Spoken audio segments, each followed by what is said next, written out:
बोल कुंडलपुर के बड़े बाबा की, मूल नायक अतिशयकारी श्री पारसनाथ भगवान की, आचार्य गुरुदेव श्री विद्यासागर जी, आचार्य समय सागर जी महाराज की, गुना में विराजमान परम पूज मुनि श्री निर्दोष सागर जी, निर्लोभ सागर जी, निरुपम सागर जी महाराज की।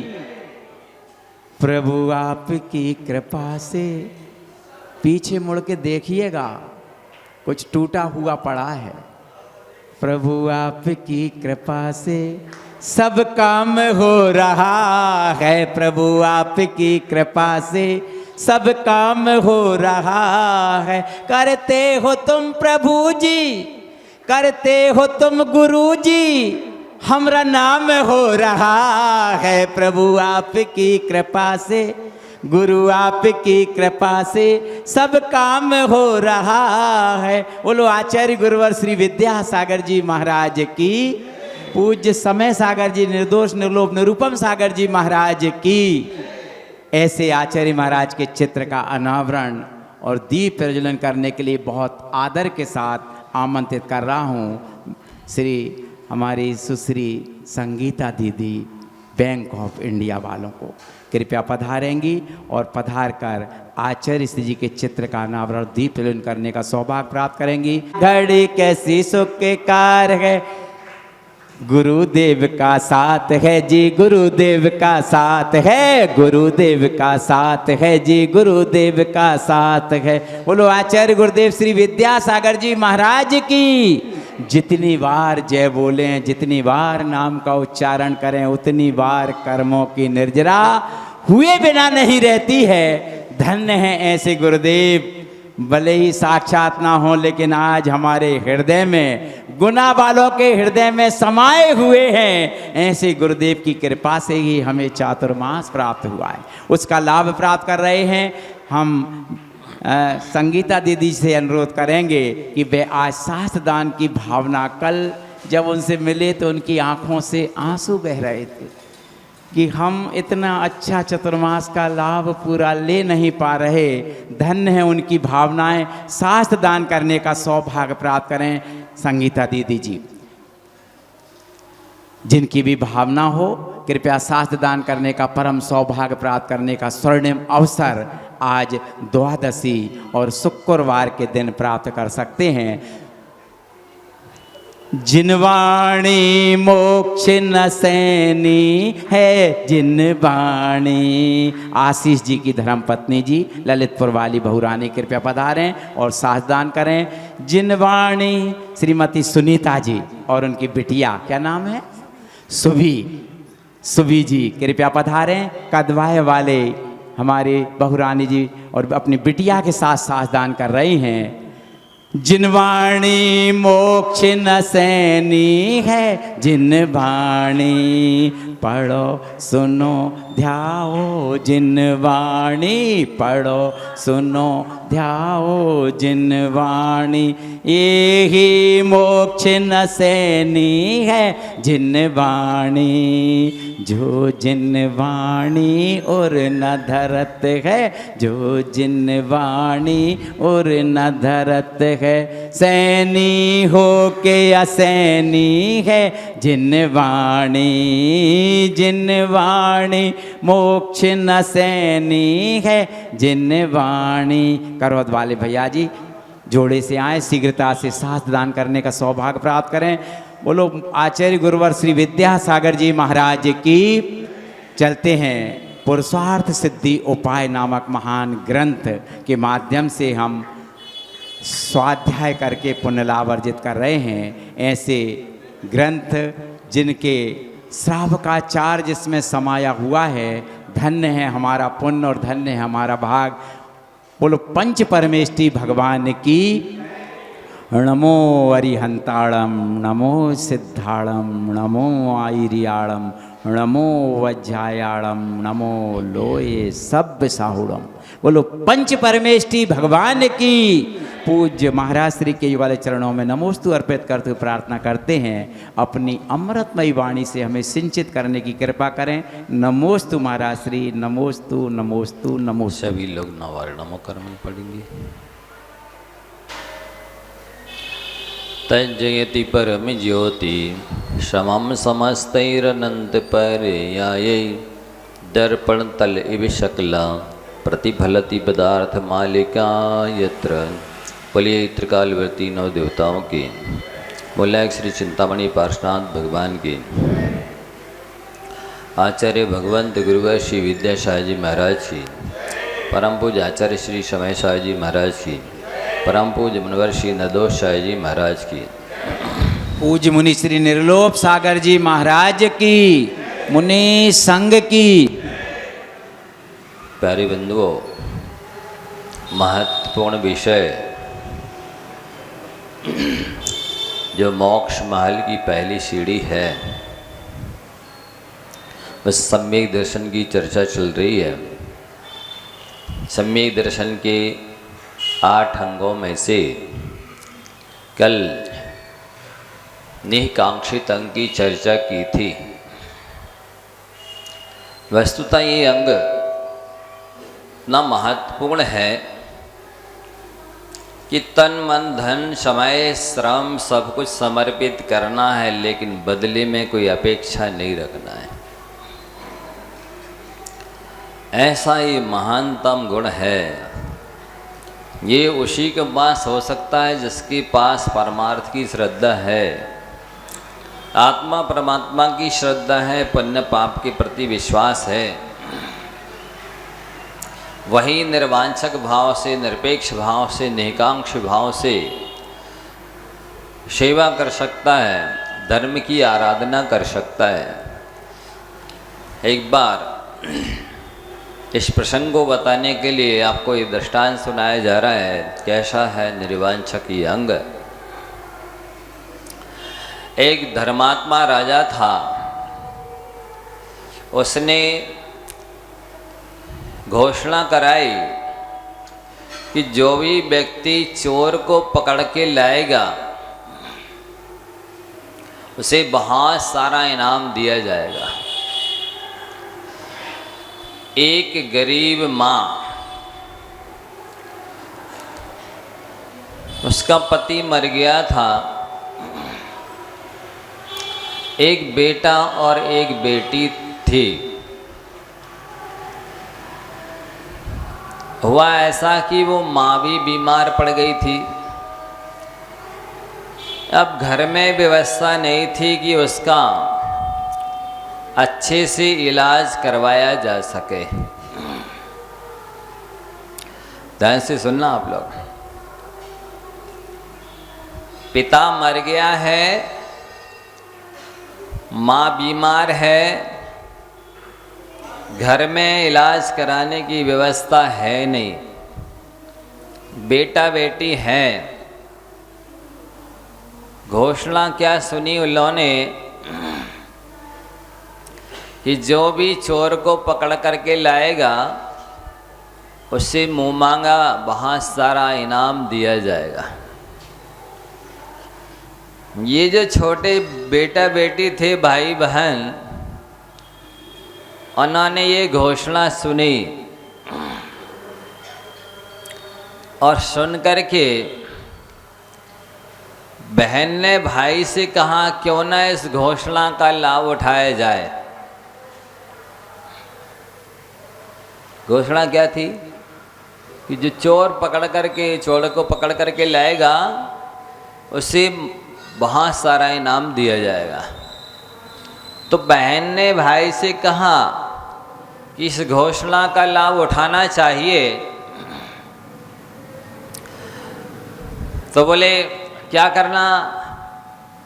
तो बहन ने कहा भाई से कि तुम हमारे हाथ बांधो और घसीटते हुए हमें राज दरबार में ले चलो और कहना मैंने इसको रंगे हाथ चोरी करते हुए पकड़ा है, इससे राजा बहुत सारा इनाम दे देगा,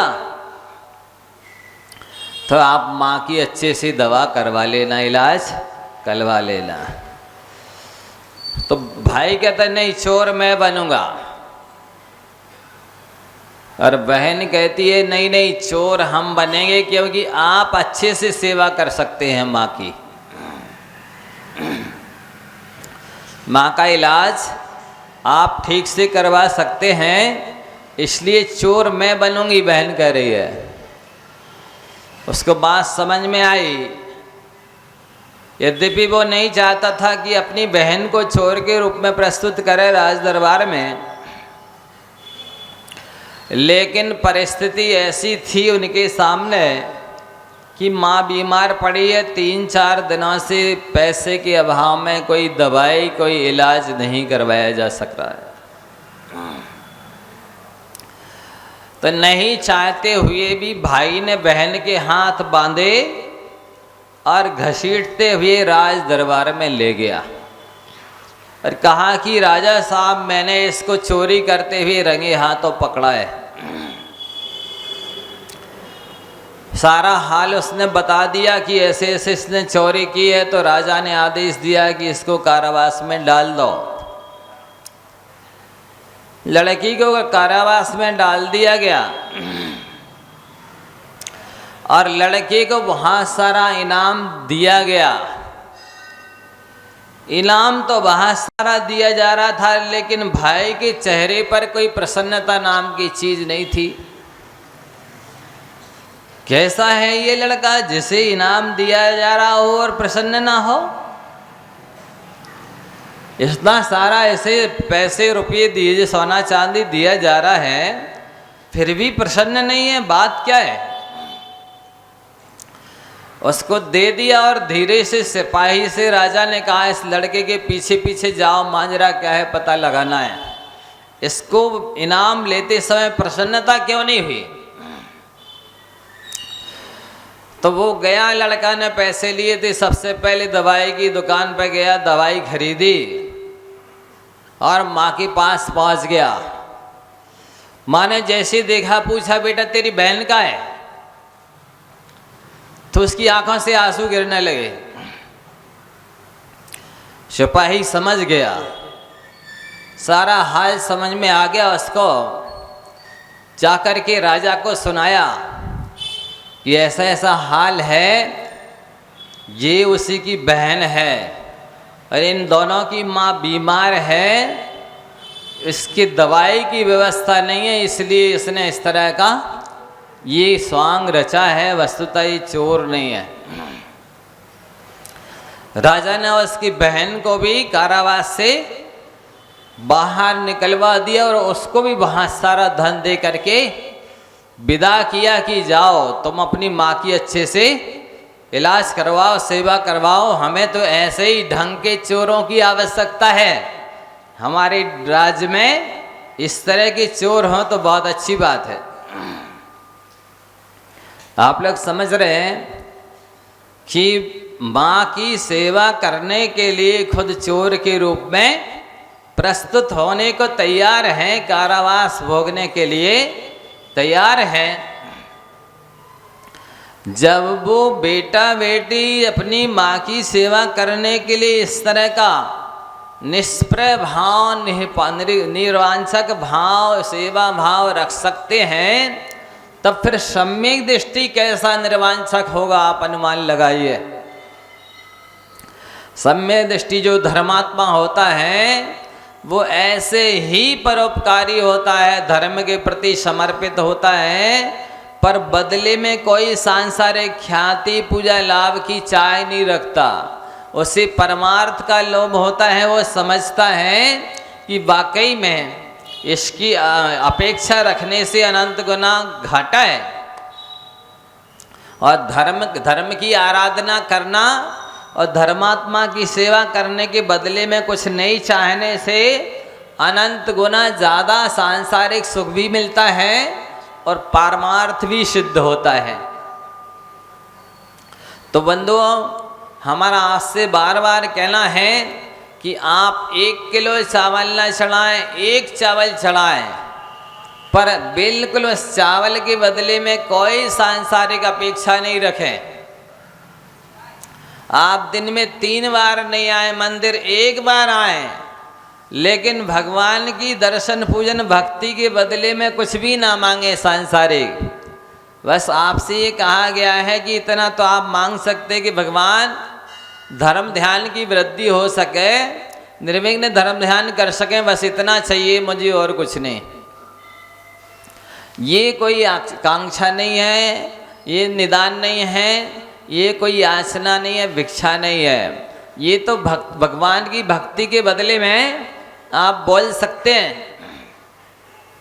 जो तीन लोक के नाथ हैं वहाँ भक्ति नहीं करेंगे, वहाँ प्रार्थना नहीं करेंगे तो कहाँ करेंगे? वहाँ तो कर ही सकते हैं, करना चाहिए।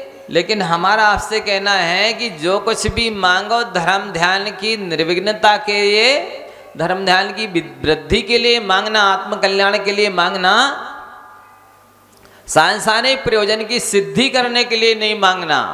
तो आपका कल्याण बहुत जल्दी होगा, क्योंकि प्रायः संसारी प्राणी धर्म करते नहीं, और जो थोड़े से करते हैं शुभ भी धर्म के स्थान को, आयतन को व्यापार का साधन बना लेते हैं, मार्केट समझते हैं।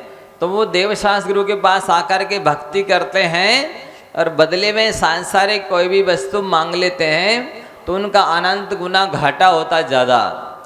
इसलिए ये अंग बहुत महत्वपूर्ण है। आचार्य अमृतचंद महाराज जी ने स्पष्ट शब्दों में लिखा है कि यह जन्मनि विवादिनी ना आकांक्षेत। इस जन्म में वैभव नहीं मांगना, परलोक में नारायण प्रतिनारायण बलभद्र आदि शलाका पुरुषों की पद नहीं मांगना, और एकांतवाद से दूषित धर्म की इच्छा नहीं करना।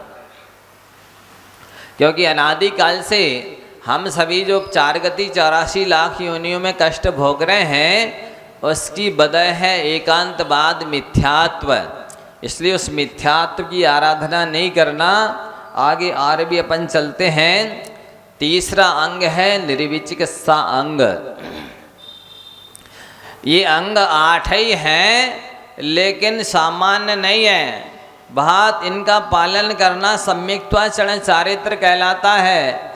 ये सम्यक दर्शन की भूमिका निभाता है, इससे सम्यक दृष्टि की पहचान होती है। जैसे कि धर्मात्माओं के शरीर को देख कर के गिलानी नहीं करना। साधु संत तो स्नान करते नहीं हैं, उनके शरीर में मैल लगा हो सकता है, गंध आ सकती है, फिर भी आपको घृणा नहीं करना। और कोई साधु संत त्यागी वृत्ति या धर्मात्मा बीमार हो जाएं, वैटसूल हो जाएं, फोड़े हो जाएं, उल्टी हो जाए, दस्त हो जाए, घाव हो जाए, तो आपको सेवा करने में गिलानी नहीं आना चाहिए। आप कहेंगे महाराज मलमूत्र को देखकर तो गिलानी दुनिया को आती है, क्यों नहीं आना चाहिए गिलानी, क्यों नहीं आएगी? हम आपसे पूछना चाहते हैं, क्या आपको कभी उल्टी नहीं होती? फिर गिलानी आती है अपनी उल्टी से? मान लो कोई सफाई करने वाला नहीं हो तो खुद करते हो अपने हाथ से कि नहीं? क्या खुद को दस्त नहीं लगते? 20 बार भी लग जाए तो अपने हाथ से साफ करते हो मलमूत्र की नहीं? कि शौचालय में आपके मलमूत्र को साफ करने दूसरा जाता है कोई? करते हो कि नहीं बताओ? तो आपके मलमूत्र कोई स्पेशल है क्या? है? कोई विशेष क्वालिटी के हैं जो आपके खुद के मलमूत्र को साफ करने में आपको गिलानी नहीं आती? सर्दी हो जाए तो दिन भर 5-5 के रुमाल में और जिम में रखते रहते हो, आपकी विशेष क्वालिटी की सर्दी है, हैं? स्पेशल सर्दी है क्यों? स्पेशल चाय की तरह है? क्यों नहीं आती गिलानी? खुद के शरीर में फोड़ा हो जाए, फंसी हो जाए, बैटसूल हो जाए, कोड़ हो जाए तो ऐसे हाथ दिन भर फेरते रहोगे, फिर क्यों नहीं आती गिलानी? क्या अंतर है आपके धातु उपधातु में, आपके खून पीप में और सामने वाले के धातु उपधातु खून पीप में कोई अंतर है क्या? बोलो। अरे ये तो अनंतानुबंधी संबंधी जुगुप्सा वेदनी है, इसकी वजह से घृणा आती है कि सब स्वयं की 9 मल द्वारों से सारा मलमूत्र बह रहा है, दिन भर पहुँचते रहते, सुखाते रहते, साफ करते रहते, गिलानी नहीं आती। और उसी मलमूत्र को दूसरे का देखोगे तो गिलानी आती है कि आपके पूरे दोनों आँखों से कीचड़ बहता है, सवेरे उठते हो साफ करते कि नहीं?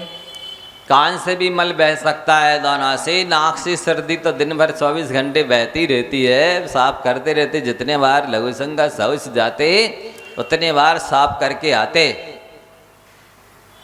और आपको भी सर्दी खांसी हो जाती है, कफ हो जाता है, उल्टी हो जाती है, दस्त हो जाते हैं, लघु संग की बार बार बाधा होती है, सफाई करते हो कि नहीं करते? बोलो, आपका बायां हाथ मना कर दे कि हम नहीं करेंगे ये दस्त साफ, आप बाथरूम के बाहर निकल पाएंगे? लेट के बाद बताओ, लेट बात के बाहर निकल पाओगे? और जब नहीं निकल पाओगे तो कोई दिनचर्या कर पाओगे? कोई धर्म ध्यान कर पाओगे? ठीक इसी तरह से दूसरे धर्मात्मा या किसी भी व्यक्ति के मलमूत्र को साफ करने में आपको गिलानी आती है, समझ लो जैसे आपका लेट बात से बाहर निकलना नहीं होता, वैसे ही सामने वाले का नहीं होता है।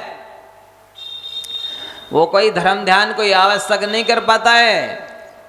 और उसी तरह से चलो, आप अपने शरीर का तो करते ही हैं, साथ ही आपका बेटा बेटी लघु संग का शौच करता, सफाई करते कि नहीं करते?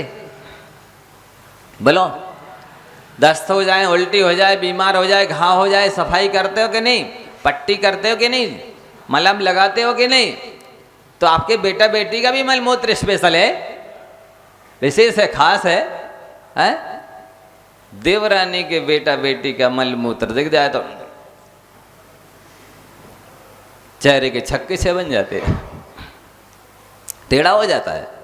ऐसे में कोई फोटो ले ले फिर क्या होगा आपका? है? दूसरे की कोई भी हो, चाहे देवरानी हो, चाहे जिठानी हो, चाहे तीसरा कोई भी हो, केवल अपना शरीर और अपने बेटा बेटी, वे कितने ही गंदगी करें, भोजन करने बैठे हो, 56 प्रकार का भोजन लगा के थाली में, और टांग पे भी यदि कर दे बेटा बेटी शौच, तो थोड़ी सी खिसकाई थाली और धो धा के पास पास के वे कपड़े पहने पहने, और कहो भूले जाए कि हाथ मटे आए चाहे नहीं मटे आए, और फिर थाली खींच के भोजन कर लेंगे। क्यों? वो तो स्पेशल है ना, मेरा ही बेटा बेटी है, खास है, विशिष्ट है, उसका मलमूत्र तो मलमूत्र कहलाता ही नहीं है। और दूसरे का जरा सा कोई आ जाए, फिर देख लो कितना मुंह गुड़ाएंगे, कितना मुंह चलाएंगे, कितना भुनभुनाएंगे, गंदगी करके रख दे।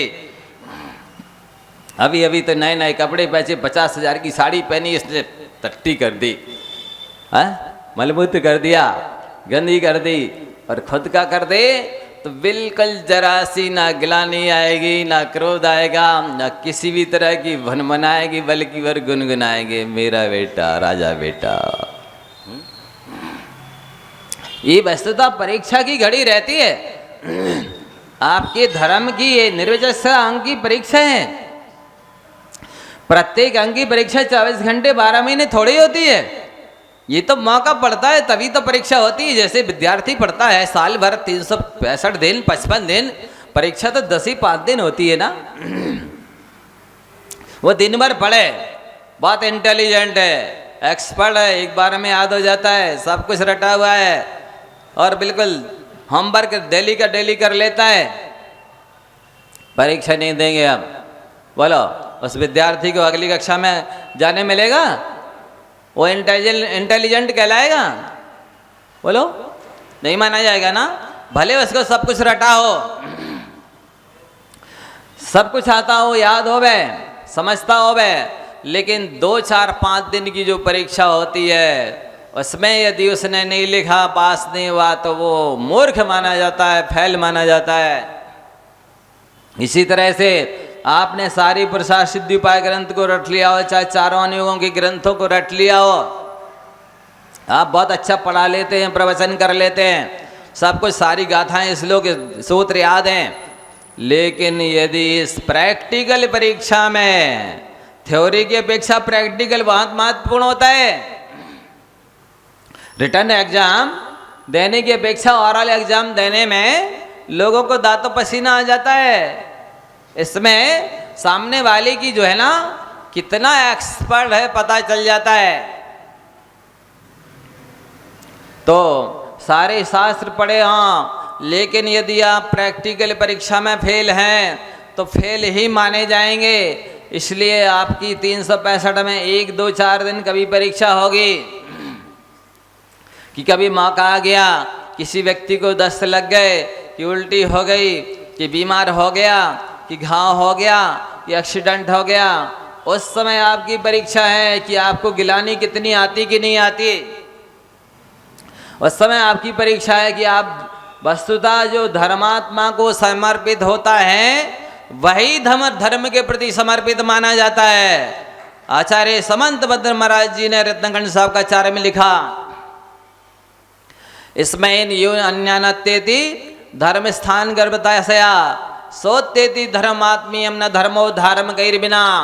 जो अज्ञानी अपने अहंकार की वजह से धर्मात्माओं का सम्मान नहीं करता है, आदर नहीं करता है, सेवा नहीं करता है, वो अहंकारी वस्तुतः अपने आत्म धर्म की उपेक्षा करता है, क्योंकि वो उसका कर्तव्य था, फर्ज था कि वो धर्मात्मा का ध्यान रखे, तन मन धन से सहयोग करे। नहीं कर रहा है, इसका मतलब है वो धर्म का उपेक्षा कर रहा है, आत्म धर्म की भी कर रहा है और जिन धर्म की भी उपेक्षा कर रहा है। क्यों? इसलिए धर्मात्मा का कोई स्टेच्यू नहीं है अलग से, धर्मात्मा की कोई मूर्ति, धर्म की कोई मूर्ति नहीं है अलग से, धर्म का कोई आकार प्रकार नहीं है अलग से। धर्म तो लंगड़ा है, वो धर्मात्मा के कंधे पर बैठकर चलता है। इसलिए धर्मात्मा की सेवा ही धर्म की सेवा है। वस्तुतः इसलिए कहते हैं कि पूजा की अपेक्षा आज्ञा का पालन करना श्रेष्ठ माना जाता है। कोई पूजा करे भगवान की, पर भगवान की ना माने, सच्चे मायने में वो भगवान की पूजा नहीं कर रहा है, सच्चे मायने में वो भगवान का श्रद्धालु नहीं है, सच्चे मायने में वो भगवान के प्रति समर्पित नहीं है। क्योंकि भगवान ने कहा है कि प्राणी की सेवा ही मेरी पूजा है, मानव की सेवा ही मेरी पूजा है। सेवा करने वाले के हाथ स्तुति करने वाले के ओंठों से भी ज्यादा पवित्र होते हैं। सेवा करने से हृदय भी पवित्र होता है, मन भी उज्जवल होता है, निर्मल होता है, कोमल होता है। सेवा करने वाले की गिलानी भी जीत ली जाती है, वो उपगुहन का पालन भी करता है, वो स्थितिकरण करता है, धर्म में स्थिर करता है। जो दूसरों का भला करता है वो उसको भलाई करना सिखा देता है। क्या कहा? जो दूसरों का भला करता है वो उसे भलाई करने की प्रेरणा भी देता है और उसे भला भी बना देता है। इसलिए भलाई करने वाले को ही मलाई मिलती है। हाँ, बिना भलाई के मलाई नहीं मिलती है। तो तीसरा अंग बहुत महत्वपूर्ण है। प्राय करके महिलाओं को बहुत गिलानी आती है, गुना वाली महिलाओं की बात नहीं कर रहा, इतनी ज्यादा आएगी कि हद से ज्यादा उनके चेहरे के सौंदर्य खत्म हो जाता है, इतना सिकुड़ जाता है। कब? लेकिन जब दूसरे की गंदगी देखेंगे तब। स्वयं के शरीर नगरी निर्जर है। क्या नगरी निर्जर समझते? शहर की जो पनाला है ना, गटर, स्वयं का शरीर तो नगरी निर्जर है, गटर की तरह सारे शरीर से मलमूत्र बह रहा है, उसमें गिलानी नहीं आती। किसी धर्मात्मा की दीनहीन दुखी वृद्ध की सेवा करने में गिलानी आती है?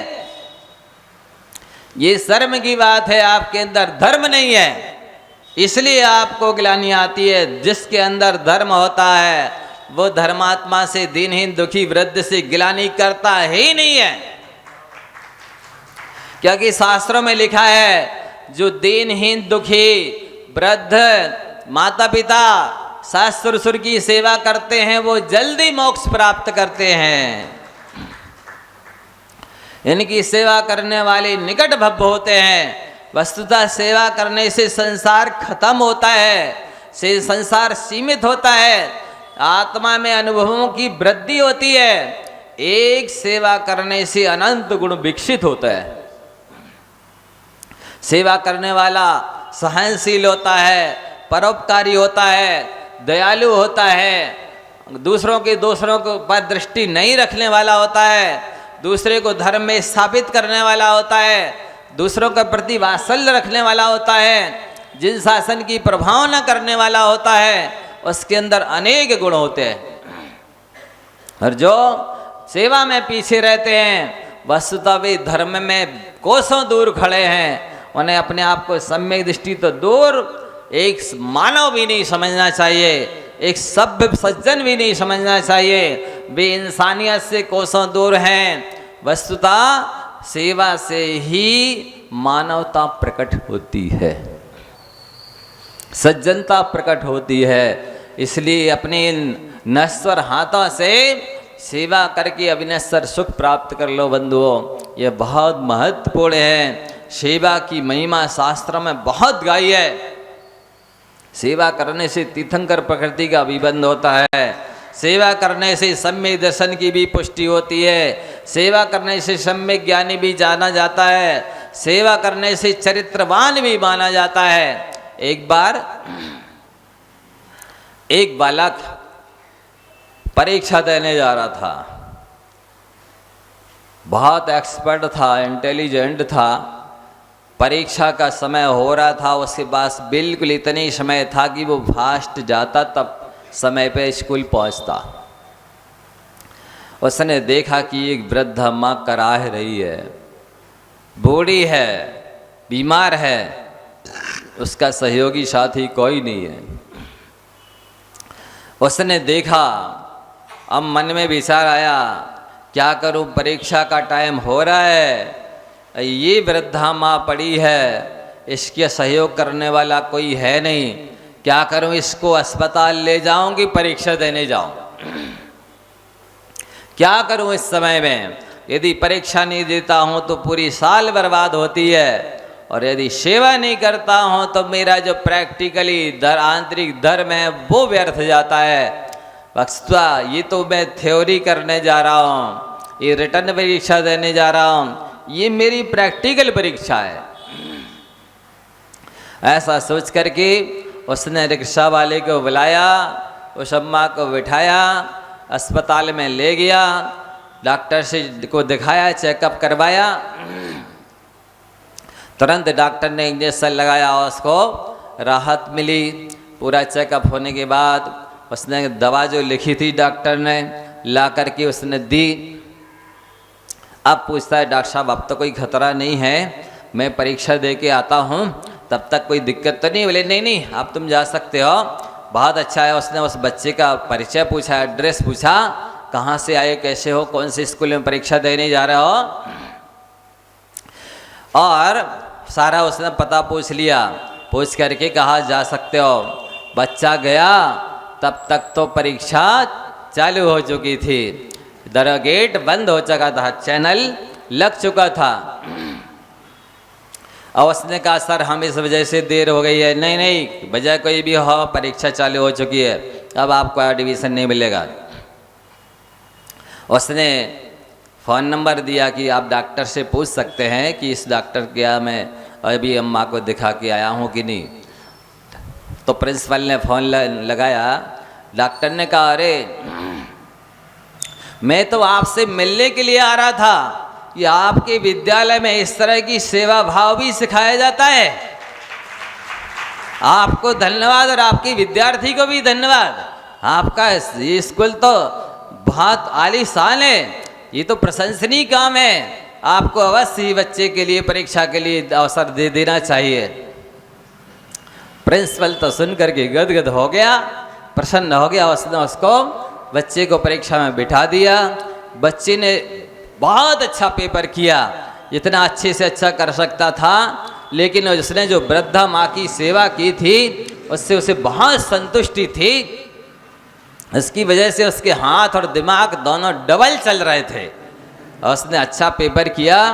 जब रिजल्ट आया तो प्रिंसिपल ने सारे विद्यार्थियों और शिक्षकों के सामने उस विद्यार्थी का सम्मान करवाया, प्रशंसा की कि ये विद्यार्थी तो हमारे स्कूल की शान है।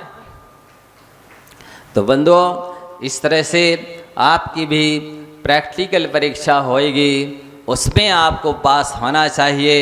रिटर्न परीक्षा तो दुनिया दे लेती है, वस्तुतः एक डिग्री, पढ़े लिखे की डिग्री तो टीचर, शिक्षक, गवर्नमेंट दे सकती है, लेकिन इंसानियत की डिग्री तो आपको कर्तव्य का पालन करके खुद हासिल करनी होगी। इंसानियत की डिग्री कोई दूसरा व्यक्ति नहीं दे सकता है। इस पर यहाँ ये निर्विचक संघ बहुत कुछ शिक्षा देता है। परिभाषा क्या लिखी है? इतने प्रकार के भावों में आपको घृणा गिलानी नहीं करना, पीछे नहीं हटना है। क्षुत्तृष्णा शीतोष्ण प्रवृत्तिषु नानाविधेषु भावेषु द्रव्येषु पुरुषासु विचिकित्सा नैव करणीया।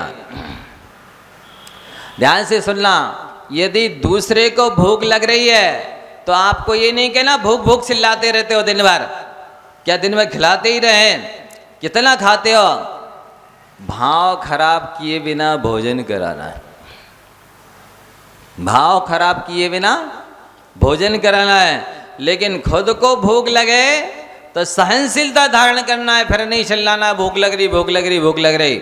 यहाँ निर्विचक संघ के धारी को आचार्य अमृतचंद महाराज जी कह रहे हैं कि दूसरे की वृत्ति विषय में तो संवेदनशील होता है। वज्रादपि कठोराणी मृदोनी कस्मादपि। धर्मात्मा की सम्यक दृष्टि की ये पहचान है कि वो अपने विषय में वज्र की तरह कठोर होता है और दूसरों के विषय में फूल की पाखड़ी की तरह कोमल होता है। दूसरे के दिल दर्द को वह सहन नहीं कर सकता है, दुख दर्द के दूर करने के लिए तत्पर रहता है और स्वयं अपने दुख दर्द सहन करने के लिए पहाड़ की तरह अडिग खड़ा रहता है। ये पहचान है। दूसरे को भूख लगे तो आपको भाव नहीं बिगाड़ना है, दूसरे को प्यास लगे तो आपको भाव नहीं बिगाड़ना है, और स्वयं को भी भूख प्यास लगे तो भाव नहीं बिगाड़ना। उसका भाव बिगाड़े बिना सहयोग करना है और स्वयं का व्यवस्था ना हो तब भी बिना भोजन पान किए भी सहनशीलता और क्षमता रखनी है। ये निर्विचक संघ सिखा रहा है। चरित्रवान तो इससे और ऊपर होता है, व्रती तो इससे और भी ऊपर होता है। ये तो अभी अविरत सम्यक दृष्टि के लिए कर्तव्य बताए जा रहे हैं।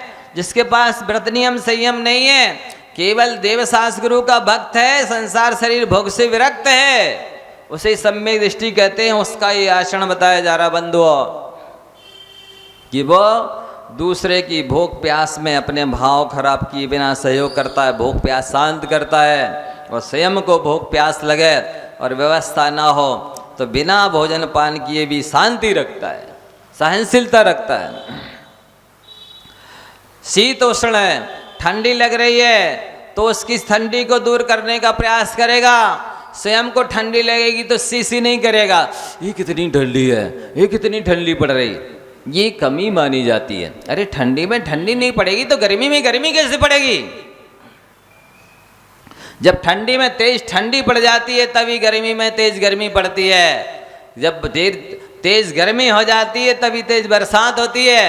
ऐसा नियम है। इसलिए ठंडी में ठीसी नहीं करो, ठंडी ठंडी नहीं चिल्ला, वह ठंडी है वह ठंडी है। ये आर्त ध्यान कहलाता है। अनिष्ट संयोग नाम का आर्त ध्यान है कि आपको ठंडी अनुकूल नहीं है इसलिए ठंडी है, ठंडी है, ठंडी। प्रतिकार कर लो शांति से। क्यों आर्त ध्यान करना? मन में क्यों भाव खराब करना? भाव खराब किए बिना स्वयं भी प्रतिकार कर लो और भाव खराब किए बिना दूसरे की ठंडी और गर्मी मिटा दो। लेकिन ये प्रायः करके देखा सुना जाता है, जैसी गर्मी के दिन आएंगे, बहुत गर्मी पड़ रही है, बहुत गर्मी पड़ रही है। अरे गर्मी के दिन में गर्मी नहीं पड़ेगी तो क्या ठंडी में गर्मी पड़ेगी? गर्मी तेज पड़ेगी तभी तो मौसम तपेगा तभी तो बरसेगा। इसलिए गर्मी के दिन में बहुत गर्मी है, बहुत गर्मी है, इस तरह का अनिष्ट संयोग नाम का आर्त ध्यान नहीं करना। और ठंडी में बहुत ठंडी है, बहुत ठंडी है, इस तरह से अनिष्ट संयोग नाम का आर्त ध्यान नहीं करना। यद्यपि वो व्रती नहीं है लेकिन अविरत सम्यक दृष्टि होते हुए भी इतना सहनशील होता है, इतना समता भावी होता है, इतनी शांति रखता है कि वह इस तरह का अनिष्ट संयोग नाम का आर्त ध्यान नहीं करता। और इस आर्त ध्यान करने से सम्यक दर्शन को भी ठेस लगती है, सम्यक दर्शन का निर्विचक सा अंग भी पलता नहीं है। आप सब सुन लीजिए, आर्थ ध्यान भी है और इधर सम्यक दर्शन भी जा रहा है।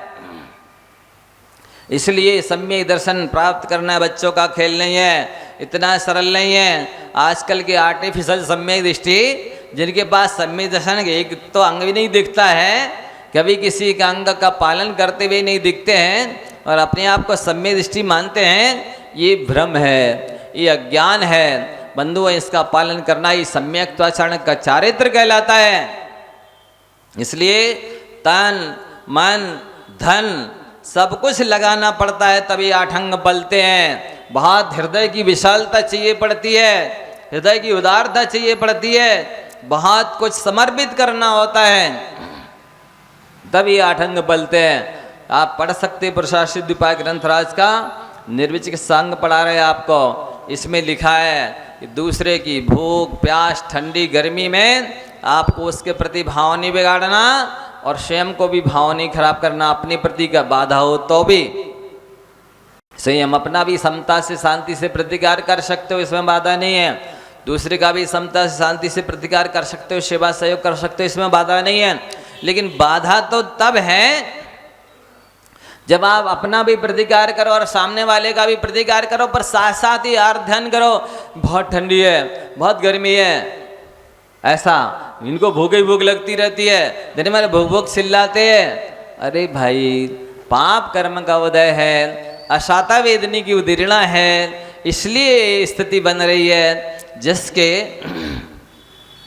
मोहिनी कर्म का उदय हो और अशाता वेदनी का उदय हो, उसके साथ कौन सी स्थिति नहीं बन सकती है, कौन सी परिस्थिति घटित नहीं हो सकती है। स्वयं के साथ भी घटित हो सकती है, सामने वाले के साथ भी घटित हो सकती है। इसलिए जिसको सहना आ गया उसको रहना आ गया। वास्तव में रहना तो आ ही गया, इस सम्यक दर्शन के साथ भी रहना आ गया। तो ये बहुत बड़ी परीक्षा होती है।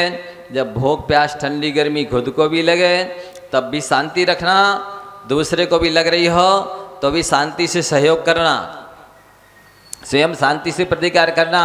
लेकिन प्राय करके हर मौसम में पानी गिरेगा, पानी पानी है, जहाँ देखो वहाँ कीचड़ कीचड़ है, ये निर्विचक सांग के धारी के अंदर ऐसा भाव नहीं आएगा। कोई भी गंदगी कहीं पड़ी हो, आपको भले सहने से नहीं हो रहा है तो प्रतिकार कर लो, लेकिन नाक और मुंह सिकोड़ने का अधिकार आपको आचार्यों ने नहीं दिया है। अंदर में गिलानी करने का अधिकार आपको नहीं दिया है। यदि करते हैं तुरंत सम्यक दर्शन चला जाएगा। इतना महत्वपूर्ण है ये गुण। फिर आगे लिख रहे हैं, नाना विधेषु भावेषु राणा जीवा नाना कम्मा दहाना बिहम हवे लद्दी तम्मा बयन विवादो शख्स परसमेशु माँ का दब्बा। नियम सार में आचार्य कुंद कुंद महाराज कहते हैं, जितनी खपड़ियाँ हैं सबकी उतनी ही सोच है। जितने जीव हैं उनके सबके कर्म अलग अलग हैं। जितने जीव हैं उनके सबके संस्कार अलग अलग हैं। जितने जीव हैं उनकी सबकी संगति भिन्न भिन्न है। जितने जीव हैं सबके लक्ष्य अलग अलग हैं। जितने जीव हैं उनके सबके कर्मोदय भिन्न भिन्न प्रकार का है। इसलिए वे आप जैसे नहीं हो सकते। यदि आप अपने जैसा चाहते हैं, इसका मतलब है कि अपने समान उसके कर्मों को बदलना चाहते हैं, जो संभव नहीं है। यदि आप अपने जैसा व्यक्ति ढूंढने चलोगे तो आप अकेले बचोगे, क्योंकि आप जैसे तो आप ही हैं, दूसरा कैसे हो सकता है। इसलिए एडजस्टमेंट करना सीखो। जिसको निभाना आ गया, निभना आ गया, उसके लिए संसार दुखदाई नहीं है। जो ना छोटों को निभा सकता है ना बड़ों के साथ निभ सकता है, वस्तुतः संसार उसी के लिए दुखदाई है। तो ये अंग बताता। आगे नीचे की लाइन में तो वो और ये कह रहे हैं, द्रव्येषु भूरिषादिषु, जो मल हैं मूत्र हैं जिससे आपको देखकर घृणा आती, उन सबसे भी घृणा नहीं करना है, तब सम्यक दर्शन बचेगा। तब आपकी सच्ची आस्था कहलाएगी कि आपने भेद विज्ञान किया है कि ये जीव हैं, ये पुद्गल है, वस्तुतः देखा जाए, अरे आज जो रसगुल्ला की पर्याय में था, आपने खा के उसके मलमूत्र बना दिया, गलती किसकी है? बोलो, संसार में, मध्यलोक में जितनी गंदगी है सारी तो आप लोगों ने की है, संसारी इन मनुष्यों ने। पशुओं से उतनी गंदगी नहीं होती, देवता लोग करते नहीं है, नारकी आते नहीं है। इतनी जो सारे नगर में, शहर में गंदगी फैलाई किसने? इसलिए नौ मल द्वारों से बहने वाली गंदगी से, और चाहे बाहर में होने वाली किसी भी तरह की गंदगी है, आपको सावधानी रखिए, सुरक्षा रखिए, कोई बाधा नहीं है। लेकिन बिना गिलानी किए सेवा में कभी पीछे मत हटिए। सेवा से पीछे हटने का मतलब है धर्मात्मा से पीछे हटना। धर्मात्मा से पीछे हटने का मतलब है धर्म से पीछे हटना। धर्म से पीछे हटने का मतलब है अपनी आत्मा को आत्म कल्याण से वंचित रखना। इसलिए ये अंग बहुत महत्वपूर्ण है। कभी भी हो ये अंग तब पलेगा जब आप 100 की प्रशंसा नहीं करोगे। ये अंग तब पलेगा जब आप पर की निंदा नहीं करोगे। ये अंग तब पलेगा जब मन में ये भाव नहीं आए कि मैं तो बहुत संपन्न हूँ, हमारे यहाँ कोई कमी नहीं है। ये तो देखा है इनके यहाँ कैसे दरिद्र दिनहीन है। ये भाव भी नहीं आना चाहिए, क्योंकि एक माँ है, उसकी 2 बेटियां हैं। एक बार पंडित गोपाल दास जी बरिया के बारे में संस्मरण पढ़ा था कि लोगों ने सुना पंडित जी बहुत सहनशील हैं, इनको गुस्सा नहीं आती है। कुछ शरारती लड़के थे, उन्होंने कहा देखते कैसे नहीं आती गुस्सा, हम गुस्सा दिलाएंगे। और बस एक किसी भिखारी को पकड़ करके जब पंडित सब्जी वगैरह कुछ खरीदने मार्केट में आए तो कहा पंडित जी। बोले क्या बात है? बोले आपके साड़ू भाई आए। कहाँ हैं? बोले जी हैं। तो उन्होंने हाथ पकड़ा, अपने घर ले गए, नहलाया धुलाया, नए कपड़े दिए, भोजन दिया। अब दोबारा आए जब वो मार्केट में, क्या पंडित जी सही में वो आपके साड़ू भाई थे? बोले हाँ, आपको नहीं मालूम? कैसे? वो बोलते हैं एक माँ थी, उसका नाम था वेदनी, उसकी 2 बेटियां थीं। एक का नाम साता वेदनी, उसकी शादी मेरे साथ हो गई। दूसरे का नाम था असाता वेदनी, उसके साथ इनकी शादी हो गई।